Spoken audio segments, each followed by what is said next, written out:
My background, I trained in theatre as a theatre director. I then worked in a variety of venues, ending up at the National Theatre in London. The National Theatre is absolutely amazing. It's like the United Nations. You can do anything at all, and you can achieve it beautifully if you can get everybody in the room to say yes.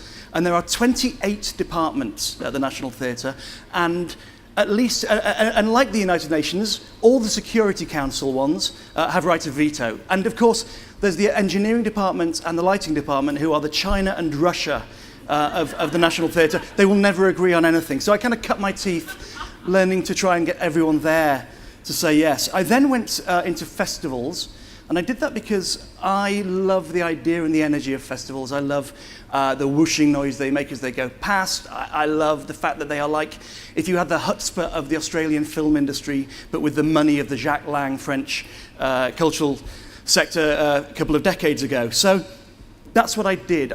I went to Norwich and I ran the oldest festival, one of the oldest festivals in the world and one of the remotest, 280 years old in Norwich. And then I went to Perth and ran the remotest festival, which is also the oldest in Australia. So basically, old remote festival guy. Going to admit that. And then I ended up in Perth. And I'm going to quickly, for those who didn't see it, show you a short video, very short video about the Giants and what it was. Otherwise, it's quite difficult to get context.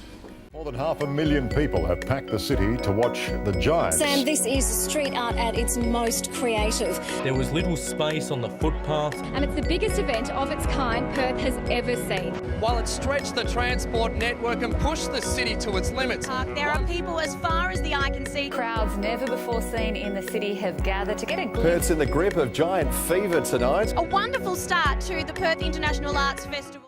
So then we had the company, and all we needed was a yes from everyone and some money. And I know we're talking about fundraising, but I do think that the argument about how you get a yes or how you persuade people is the same for cash as it is for closing a road. So we need, and I'm going to read this because it's quite a long list, we needed to not only raise $5.4 million, of which we had a couple, but not the rest. We also needed to shut the city down completely for 3 days, which meant we needed the support of and a yes from the city, the roads, transport, the police, ambulance service, fire brigade, the Air Force, the Army, the Navy, Air Traffic Control, the Return and Services League, the Noongar elders, who quite rightly would take 4 days to discuss things because that's how they should work. We would not rush them. The festival board, the festival team, and a socialist anarchist street theatre company from France.